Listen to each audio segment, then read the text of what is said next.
देख रहे हैं न्यूज चक्र में अभिसार शर्मा। इस पूरे देश में सिर्फ एक आदमी राष्ट्रवादी है, सिर्फ एक आदमी देशभक्त है, बाकी सारे एंटी नेशनल हैं। एक दिन आएगा दोस्तों, मैं आपको बतला रहा हूं कि सिर्फ एक आदमी इस देश में देशभक्त रह जाएगा, बाकी सारे लोग जो हैं वो देश विरोधी करार दिए जाएंगे। लिख के दे रहा हूं मैं इस वक्त आपको। दिशा रवि 21 साल की एक लड़की को हिरासत में ले लिया गया है। जो आरोप लगाए गए हैं दोस्तों, मैं दावे के साथ कह सकता हूं कि अगर एक ऐसी तर्क संगत न्यायिक प्रक्रिया हुई तो अदालत के अंदर इनकी बखिया उधेड़ जाएगी। मुद्दा वो नहीं है, बिल्कुल मुद्दा यह है कि जिस तरह से हमारे बच्चों को, हमारे युवाओं को टारगेट किया जा रहा है, मानो ये सरकार कह रही है कि तुम अपने बच्चों पर काबू रखो वरना हम उन्हें जेल में डाल देंगे।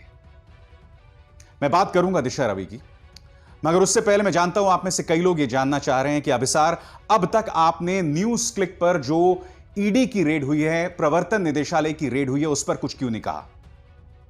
मैं आपको बतला दूं कि जिस तरह के आरोप प्रवर्तन निदेशालय के सूत्र गोदी मीडिया में लीक कर रहे हैं, उसका जवाब, उसका माकूल जवाब न्यूज क्लिक जरूर देगा। मगर इस चेहरे पर गौर कीजिए, इनका नाम है प्रबीर पुरकायस्थ। ये हैं न्यूज क्लिक के एडिटर इन चीफ। 100 घंटे से ज्यादा प्रबीर से पूछताछ करती रही प्रवर्तन निदेशालय, 100 घंटे से ज्यादा। एक छोटा सा डिजिटल प्लेटफॉर्म, और जो जाती है, जो 2 या 3 जगह रेड मारती है, और उनमें वो लगातार 100 घंटे तक पूछताछ करती रहती है। मैं आपको बतलाना चाहता हूं प्रबीर पुरकायस्थ हैं कौन। प्रबीर पुरकायस्थ वो शख्स हैं दोस्तों, जब देश में आपातकाल लगाया गया था 1975 में, तो ये जेल में थे। जेल में रहकर इन्होंने अपनी पढ़ाई पूरी की। ये उन लोगों में से नहीं थे जो भेष बदलकर या सिख का भेष बदलकर जो हैं गायब हो गए थे, नहीं। प्रबीर पुरकायस्थ को उस वक्त की कांग्रेस सरकार ने जेल में बंद कर दिया था, और जेल में रहकर इस शख्स ने अपनी पढ़ाई पूरी की। और आप भी जानते हैं, आप जो न्यूज क्लिक के दर्शक हैं, कि न्यूज क्लिक समाज के सबसे वंचित व्यक्ति, वो शख्स जिसे मुख्यधारा का मीडिया भूल गया है, उसके मुद्दे उठाती रही है। और यह कहीं ना कहीं प्रबीर पुरकायस्थ की सोच है।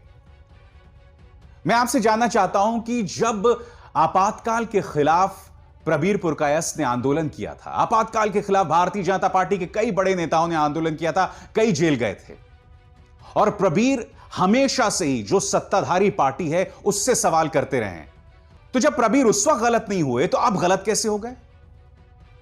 मैंने कहा ना कि जो आरोप न्यूज क्लिक पर लगाए जा रहे हैं, जो लीक किए जा रहे हैं, उसका जवाब न्यूज क्लिक देगी। मगर मैं आपसे सीधे सवाल कर रहा हूं, जो शख्स आपातकाल में जेल के अंदर था, वो अब गलत कैसे हो गया। जो शख्स लगातार किसानों के मुद्दे को उठाता रहा, जिसकी संस्था किसानों के मुद्दों को उठाती रही, वो अब गलत कैसे हो गया। मैं आपको बतला दूं कि इस मुद्दे पर न्यूज क्लिक को समर्थन भी मिला है। मैग्सेसे पुरस्कार से सम्मानित पी साईनाथ और रवीश कुमार, दोनों ने न्यूज क्लिक के लिए अपनी आवाज बुलंद की है। रवीश कुमार ने पहले इस मुद्दे को अपने कार्यक्रम में उठाया और उसके बाद खुद एक स्वतंत्र संदेश दिया। रवीश कुमार ने वो 2 संदेश क्या दिए, आप खुद सुनिए। न्यूज क्लिक चैनल और वेबसाइट के दफ्तर में ईडी ने छापे डाले हैं। यह चैनल सरकार से सवाल करता रहता है। मशहूर एंकर अभिसार शर्मा इसी चैनल के लिए कार्यक्रम करते हैं, जिसका नाम है न्यूज चक्र और बोल के लब आजाद हैं तेरे। ईडी न्यूज क्लिक के शेयर होल्डर और इसके व्यवस्थापकों के यहां छापे डाल रही है। भारत में प्रेस की आजादी है, जो कि आप देख ही रहे हैं। मुख्य धारा की मीडिया के जितने भी बड़े संस्थान हैं, उनका गोदीकरण संपूर्ण हो चुका है। और अब जो दूसरी जगहें हैं जहां पर बची खुची रिपोर्टिंग है या फिर सवाल उठाए जाते हैं, जैसे न्यूज क्लिक है, वायर है, न्यूज लॉन्ड्री है, कैरवन है, इन सब पत्रिकाओं पर और वेबसाइट पर निगाह है कि कैसे इन्हें खत्म किया जाए। तरीका है मुकदमा या फिर छापा। ईडी जो है वो अब नई सीबीआई है। इसके जरिए विपक्ष के नेताओं को डराया जाता है, इसके जरिए अब पत्रकारों को डराए जाने का काम शुरू हो चुका है। इसका मतलब है कि पैटर्न ये है कि जो नई उभरती हुई जगह है, उस जगह को उभरने से पहले खत्म कर दिया जाए। आज आपको सोचना होगा दोस्तों कि क्या समाज में उस शख्स को टारगेट किया जाएगा जो समाज के वंचितों के लिए मुद्दा उठाते रहे, जो गोदी मीडिया ना हो, जो सरकार की जी हजूरी ना करे, यह आपको सोचना है। अब मैं बात करना चाहता हूं दिशा रवि का। जलवायु परिवर्तन से जुड़ी एक एक्टिविस्ट बेंगलुरु जाती है दिल्ली पुलिस, इन्हें गिरफ्तार करती है और अब 5 दिन के लिए हिरासत में है। मैं आपको वीडियो दिखाना चाहता हूं। वो बाहर निकल रही हैं और यह भी बतलाया गया कि अदालत के अंदर उनकी आंखों में आंसू थे। उन्होंने सिर्फ यह कहा कि मैंने एक गूगल डॉक्यूमेंट में, उस टूल किट में सिर्फ 2 छोटे छोटे परिवर्तन किए थे, मेरा क्या दोष है। अब मैं आपको वीडियो दिखाने जा रहा हूं दोस्तों। पत्रकार उनसे पूछ रहे हैं कि आप रो क्यों रही थी। हद है दोस्तों, सबसे ज्यादा संवेदनहीन सवाल कोई किया जा सकता है, जिससे पता चलता है कि ये पत्रकार किन की सुपारी लेके चलते हैं। ये वीडियो देखिए दोस्तों। दिशा कुछ कहना चाहेंगी? दिशा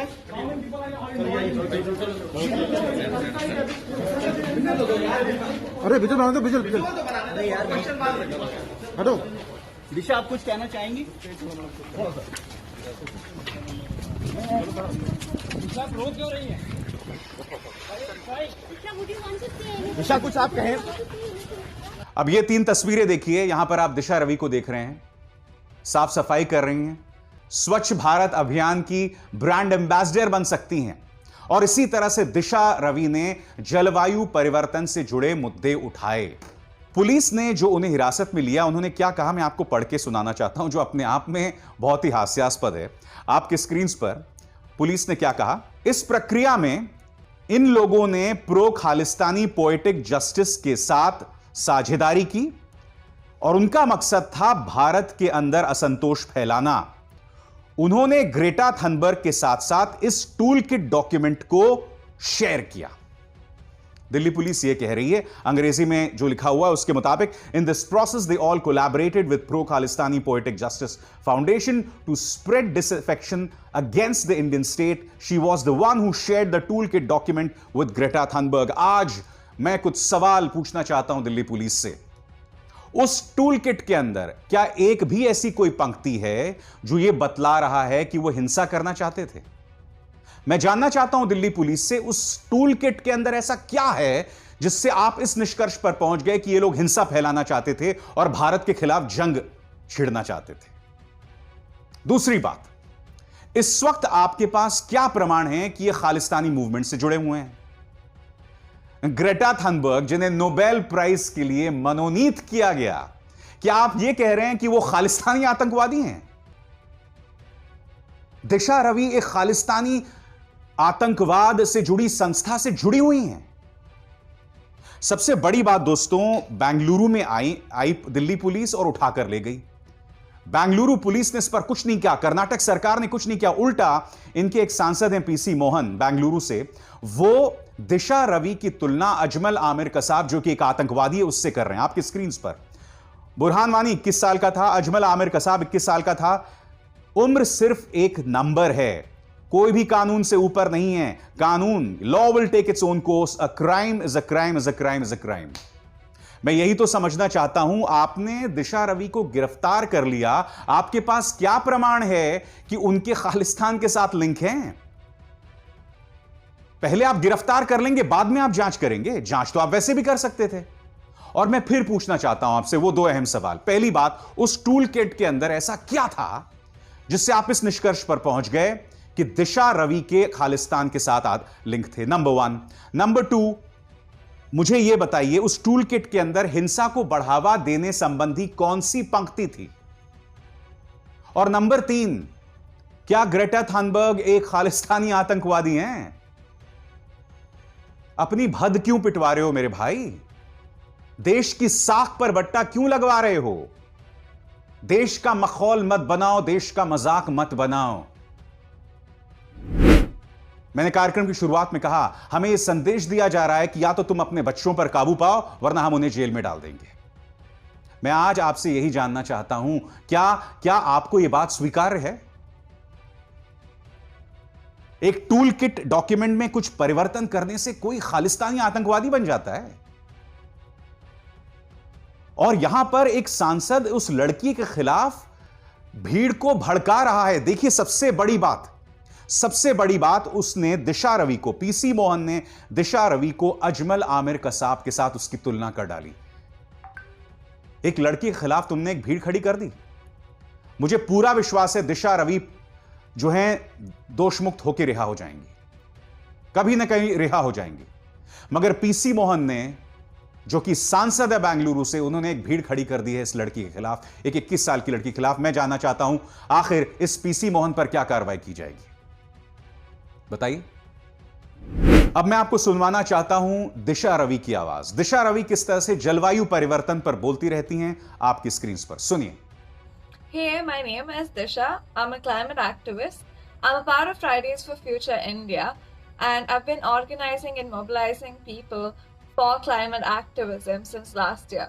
Tomorrow, I will be going live with Reap Benefit to talk about how you can get involved and how you can work for a better planet. यह मुद्दा भी बड़ा राजनीतिक मुद्दा बन गया है। प्रियंका गांधी ने इस पर ट्वीट किया है। क्या कह रही हैं प्रियंका गांधी, आपके स्क्रीन पर। डरते हैं बंदूक वाले एक निहत्ती लड़की से, फैले हैं हिम्मत के उजाले एक निहत्ती लड़की से। मुझे खुशी है इस बात की कि इस मुद्दे को कांग्रेस उठा रही है, क्योंकि विपक्ष का यही काम है, किसी तरह का कोई अत्याचार, किसी तरह की कोई नाइंसाफी हो तो इस मुद्दे को उठाया जाए। मगर आज आपको खुद से सवाल करना है कि देश की इज्जत दिशा रवि, प्रबीर पुरकायस जैसे लोग जो हैं वो उनकी इज्जत को तार तार कर रहे हैं, या देश की इज्जत दिल्ली पुलिस कर रही है। मैं आपसे पूछना चाहता हूं कि क्या सिर्फ एक आदमी सही है? दिशा रवि भी गलत, ग्रेटा थनबर्ग भी गलत, रियाना भी गलत, अमेरिकी कांग्रेसमैन भी गलत, ब्रिटिश सांसद भी गलत। हम क्या संदेश दे रहे हैं कि पूरी दुनिया हमारे खिलाफ हो गई है। और मैं फिर दोहरा दूं, दुनिया को अब भी भारतीय लोकतंत्र पर भरोसा है, मगर इस लोकतंत्र को बहुत ही सुनियोजित ढंग से कुचला जा रहा है, लोगों में डर पैदा किया जा रहा है। आज आपको खुद को यह सवाल पूछना पड़ेगा। मैं आपको एक और तस्वीर दिखाता हूं। मेरे सहयोगी काशिफ ककवी ने यह ट्वीट किया है और इसके अंदर मैं आपको बतलाना चाहता हूं दोस्तों हुआ क्या। देश की इज्जत के साथ किस तरह से खिलवाड़ किया जा रहा है ना। मैं आपको मध्य प्रदेश की एक तस्वीर दिखाना चाहता हूं। 3 वीडियो एक के बाद एक दिखाऊंगा दोस्तों। कल क्या हुआ, सुरेंद्र नाथ बीजेपी के एक पूर्व एमएलए के नेतृत्व में खुद बीजेपी के कार्यकर्ता जो हैं और शिवसेना के कार्यकर्ता जो हैं वो निकल पड़े और भोपाल में इन्होंने कई रेस्टोरेंट्स को तोड़ डाला, उनके शीशे तोड़ डाले। पहला वीडियो देखिए दोस्तों। आज इस वीडियो में आप देख सकते हैं किस तरह से तोड़फोड़ की जा रही है। काशिफ ककवी मेरे सहयोगी जो है न्यूज क्लिक में, उन्होंने यह वीडियो मुहैया कराया है और आप इस वीडियो में देख सकते हैं किस तरह से तोड़फोड़ की जा रही है। इसकी कुछ झलकियां देखिए। अब इस वीडियो में देखिए दोस्तों, एक कपल जो है वो लंच कर रहा है और किस तरह से एक आदमी आता है जो कि शिवसेना से जुड़ा हुआ है और जो है वहां पे तोड़फोड़ शुरू कर देता है। देखिए।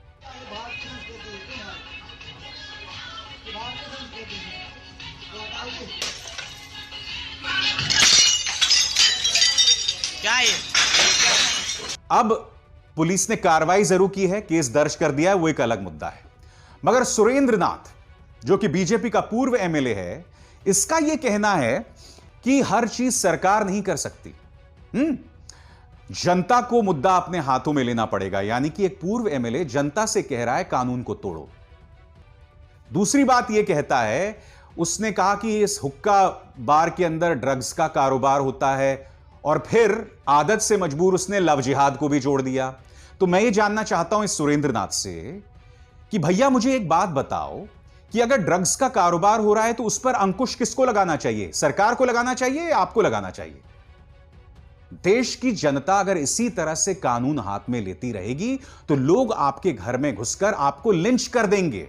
यही होने वाला है आने वाले दिनों में और हो भी रहा है। दिशा रवि के साथ जो हुआ वो तो चलो पुलिस ने किया, मगर सुरेंद्र नाथ जैसे लोग और पीसी मोहन जैसे लोग जो कि एक मौजूदा सांसद हैं, जो जनता के खिलाफ, हमारे युवाओं के खिलाफ, हमारे बच्चों के खिलाफ लोगों को भड़का रहे हैं, वो कहीं ना कहीं एक गलत मिसाल पेश कर रहे हैं। क्या क्या सुरेंद्र नाथ ने, आप खुद सुनिए। काम सरकार भी नहीं करा पाती, ये काम जनता का है, जनता इस काम को करे। और इन हुक्का लाउंजों में आजकल हो क्या रहा है, छोटे छोटे बच्चे, स्कूल के बच्चे, कॉलेज के बच्चे, ये सब जाके वहां पर हुक्का तो नाम है, वहां पे उनको नशे का आदी बनाया जा रहा है। हीरोइन, चरस, इसमें गांजा, इस टाइप की चीजें वहां पे दी जा रही है और उन बच्चों को जो है ब्लैकमेल भी किया जा रहा है। भाई नशे का आदी बना के फिर उनको जो है गलत काम में भी लगाया जा सकता है। वहां लब जिहाद और नशा, ये सब चीजें जो है वहां हो रही है। तो देखा आपने, जनता कानून अपने हाथ में ले, जनता जो है, जो काम सरकार का है, अगर आपको लगता है ड्रग्स का कारोबार चल रहा है तो सरकार एक्शन लेना। सरकार तो नहीं ले रही, तो फिर आपको किसने हक दिया इस तरह से जाके लोगों को परेशान करना और मारपीट करना। आज दोस्तों, हर चीज जिसके जरिए आप इस सरकार पर सवाल उठाएं, वो चीज जो है वो एंटी नेशनल के कैटेगरी में आने लग गई है, उसकी फहरिस्त में आने लग गई है। मसलन आपके सामने बड़ी खबर, क्या आप जानते हैं कि एलपीजी गैस सिलेंडर जो है, प्रति सिलेंडर उसका दाम 50 रुपए बढ़ गया है। मैं आपसे पूछना चाहता हूं कि क्या इस मुद्दे पर भी आवाज बुलंद करना देशद्रोह है? क्योंकि जब कांग्रेस के जमाने में ऐसा होता था तो बीजेपी तो बहुत जम के उठाती थी। खुद गुजरात के पूर्व मुख्यमंत्री, मौजूदा प्रधानमंत्री ने क्या कहा, आप खुद सुनिए। महंगाई कहां से कहां पहुंच गई। एक तरफ जीडीपी का गिरना, दूसरी तरफ इन्फ्लेशन का बढ़ना। प्रधानमंत्री की डेट देते थे, फलानी तारीख के बाद महंगाई कम हो जाएगी, फसल के बाद महंगाई कम हो जाएगी, बजट के बाद महंगाई कम हो जाएगी, दिवाली के बाद महंगाई कम हो जाएगी। यही कहते रहे, देश में सुना है।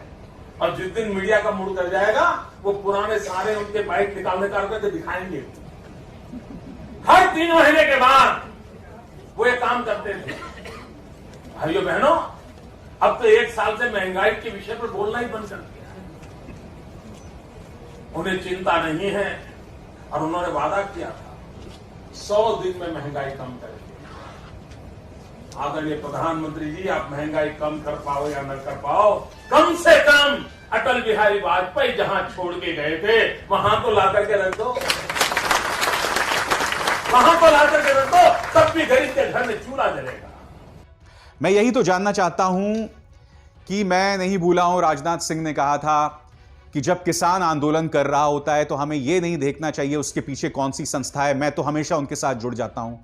आपके जमाने में जब किसान आंदोलन करता था तो वो देशद्रोही नहीं होता था, युवा आंदोलन करता था निर्भया के लिए, वो देशद्रोही नहीं होता था। मगर आप एक मुनव्वर फारूकी को जेल में डाल देते हैं बगैर किसी गुनाह के। आज तक आप यह साबित नहीं कर पाए कि उसका दोष क्या था। डॉक्टर कफील खान 10 महीने तक जेल में रहता है। जब वो रिहा होते हैं तो खुद अदालत कहती है कि डॉक्टर कफील जो हैं वो राष्ट्रीय एकता के प्रतीक हैं, जो उन्होंने बात कही। सिद्दीक कप्पन, अब तक आतंकवादियों के खिलाफ जो धाराएं लगाई जाती हैं उनके खिलाफ धाराएं लगाई गई हैं। और सिद्दीक कप्पन कौन थे? ये हाथरस गए थे, हाथरस की गुड़िया के साथ जो सामूहिक दुष्कर्म और उनकी हत्या हुई थी, सिर्फ बतौर पत्रकार उसकी जांच करने। आपके सामने फहरिस्त है, लोगों के मुद्दे जो उठाएगा उसको कुचल दिया जाएगा, हकीकत यह है। और अगर आप आंख मूंदे इस तमाशे को देखना चाहते हैं, अगर आपको लगता है कि मौजूदा सरकार देशद्रोहियों का सफाया कर रही है, तो यह सोच जो है वो आपको मुबारक।